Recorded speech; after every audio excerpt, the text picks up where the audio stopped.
Coming up on today's FNN, we explore how ethnic communities find ways to connect here at EK. Plus, just how much effort goes into laying a college scholarship for high school athletes. And we bring you action from our winter sports teams. Stay tuned for all of that and more, because FNN starts now.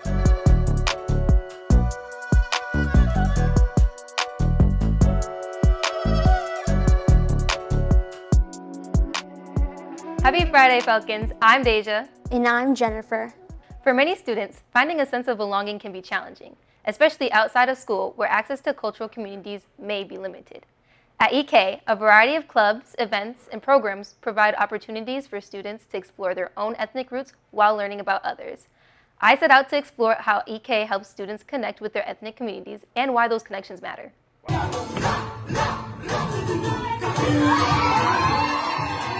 For many students, school days move quickly. Classes, practice, homework, repeat. But outside of those routines, opportunities to explore cultural identity are not always built in.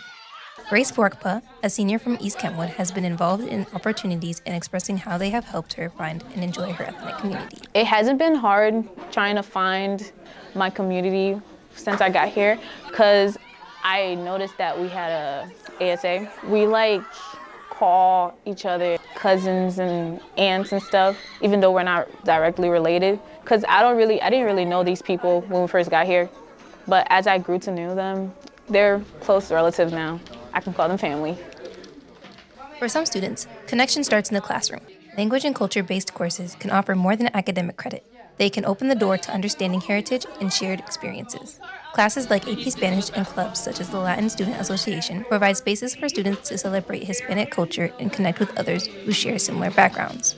Senior Islani Santiago found those connections through both and shares how they helped her strengthen her relationship with her ethnic roots. I don't really know anyone who's of my ethnic group besides family and stuff like that, but when we're talking about friends, I can always find them because we always have a common denominator. There's something always there that we have in common, and we can always just bond over those certain things. It's just a really fun memory to remember all the stuff that we did in AP Spanish and just reminisce back on those times. Some of the most welcoming spaces at EK come from teachers who help students explore culture and community. In AP Spanish and LSA, students celebrate their heritage and take the lead in creating a community of their own through student leadership. Senora Bonham, a Spanish teacher and LSA advisor, shares why fostering connection is her favorite part of teaching Spanish. Oh, I love it, especially because since I started, and every year it's grown a little bit more, I just think it's beautiful that our community is growing. I love meeting students from all over the world because I get a lot of students that are coming here a lot of different places. Also to see the interaction between those students and the students that are here from EK. We're always constantly comparing one's own culture with another Spanish-speaking country. I love that. EK provides students the opportunity to connect with their own ethnic heritage while building friendships across cultures. At EK, I'm Deja Bobo. Students at EK are finding their cultural voices and coming together to create welcoming spaces for everyone. EK was one of the many schools in attendance at the recent Asian American Conference in Ann Arbor. I was able to speak with members of the Asian Student Union that attended the event about the importance of cultural celebrations such as this. Last November, the University of Michigan hosted its annual Asian American Conference, a space dedicated to celebrating different culture within Asia. Students got the chance to experience performance, workshop, and small group discussion. For many attendants, the performance were the most memorable part of the day. Conference coordinator Jenny Yang acknowledged how these memories help bring people together. Our performances are one of my favorite parts, but I really think it's cool to see performances from all different kinds of cultures, and our workshops and small groups are all kind of catered to highlight all different kinds of Asian American cultures. The conference also connects students with mentors, allowing students the opportunity to learn from college students and educators who walk through similar paths. Mr. Pham, an e-sport teacher at EK, emphasizes the connection he witnessed that made the event so meaningful. People older than you there and that have already gone through something similar with their experiences, and now they're in college and they're trying to help high school students figure out what they want to do in the future. The conference gave students a chance to discuss complex topics like representation and identity, where they explore how common stereotypes impact Asian Americans both in sport and in daily life. Christina Lee, a senior at EK, reflects on how the discussion she had encouraged her to think more deeply. But it was exciting to delve deeper into these issues and confront this perpetual foreigner stereotype that Asian Americans face, especially Asian American athletes, and how that affects the larger community in terms of like inspiring them to go try something new or that we're not as represented in. Events like this one are important to hold, as it leaves students feeling more connected and open-minded. At EK, I'm Jennifer Gao. ASU meets every Thursday in room 61, and they're always busy playing and hosting events in and around EK.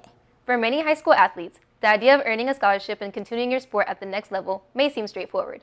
That could not be further from the truth. Performing on the field is one thing, but need to perform in the classroom is just as important, as FNN reporter Darius Calvert explains. It's all about just changing that best over and over, and I think it's the greatest life teacher there is. I don't know why, but just being able to change my life, change my family life. Love, drive, failures, success. What are you willing to sacrifice for your sport? How bad do you really want it? How will you get into your dream college? Senior varsity quarterback Kay Kaufman knows the answer to all these questions as he joins MSU. He got a big one yesterday with his Kentwood quarterback, Kay Kaufman. It's got a solid chance with Kaufman. Yeah, so I started playing quarterback in 6th grade, played football before that, and then was a big baseball guy. Yeah, I think you set those goals when you're young and you start chasing those things, and once you get that first one, it felt a lot like a sigh of relief almost. Like it was going to happen, and just that reassurance that all this hard work was going towards something, and more confidence that in myself in the future that this thing could really happen more than just that first offer. Yeah, I think there's a lot of people that come to my mind, and a lot of people that have instilled that drive part. My mom's done a great job of that, just how hard she works, and obviously kind of emulating some of that, how she operates, and obviously some of that drive, but then all these great people in my life that have taught me that process-oriented approach and changing my best, and I always think back to those, and those people did a great job of making myself self-sufficient in that way. It's always great to finally achieve your goals, but what about that underdog, that person who wants it, who needs to strive for more, someone who has been through tough losses and immense growth? Junior Andrew Kenny is here to make statements as he begins his second year of varsity basketball. I'm the true champion, and they make me the underdog. I'm going to show them all their role because I'm the champion. After getting my first offer, it felt very rewarding, knowing that I put in so much work in the off season. It feels good knowing that you have something to lean back on. Going to school for free and get to play my favorite sport feels very good. They gonna press? My parents definitely do come to mind, knowing that they're immigrants and that they came from Africa. They worked very hard to get here. I'm just thinking about what they sacrificed so I can do what I love. It takes a lot to be a player fighting for a scholarship, but there's always someone who has to make a tough decision on whether the player is worthy enough. Coaches. Worcester defensive coordinator Mason Tumlin shares how it is to be a coach and how exciting it is to develop young student athletes. What makes me love my job, man, is my opportunity to really impact and develop young student athletes, man. It's a great feeling. I mean, that's a large reason that, you like to do it. The example that I give, like even when I meet recruits, one of the pieces is to be a friend and a mentor, to these young men for the rest of their life. And in 10 years, I get home from work and my wife says, hey, Mason, you got a piece of mail. Cool. You might think it's a Christmas card. You may just think it's a, hey, how are you? And maybe it's a wedding invite, and, you get invited to that guy's wedding.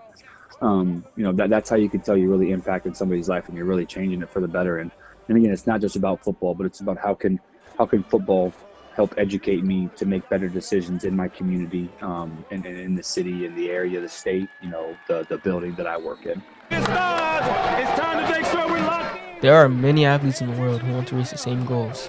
You need to separate yourself from others and show that you are the one who deserves that chance. As Coach Mason said, if you want to play in college, you have to go hard, you have to have initiative and a go-getter mentality. At EK, I'm Darius Calvert. And that wraps up your news this week, Falcons. Now let's toss it over to FNN sports reporter Trey Tyler for this week's EK Sports Report.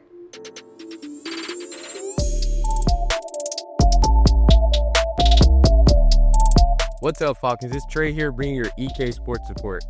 Starting off with the wrestling match, our boys team lost to Hudsonville, but pushed through to place 12th at the Sparta Invite with 2 champions.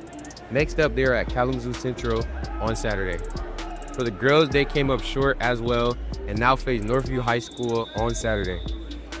Last Saturday, the Gotta Get It Classic tournament went phenomenally for the EK Falcons, battling Detroit King, giving them the business, winning 52-40 with our star player RJ Chapman being crowned G of the game by The Prep. This week, those same guys put the Rams down once and for all, with CJ Reynolds sending it off with the buzzer beater, leaving the score 69-68, taking down the top-ranked Rockford. At the bowling alley, EK Bowling took care of Grand Haven and Granville, ending those events off with a nice win and tripling it off, winning against Rockford Rams again. On Monday, they followed through, beating Zeeland 26-4 with Amon Martin, aka A-Mark, putting up a score of 212. Flipping over to the cheer mat, where our girls won first place at our invite and second at the preseason conference meet. Over on the ice, our EK hockey team took over the new Boston United, Lenawee, and Huron, but came short to Manistee. They take on Grand Blanc tonight and Kalamazoo United tomorrow. That wraps up this week's sports report. We'll be back next week with highlights from the latest winter sports. Now let's send it back to the desk.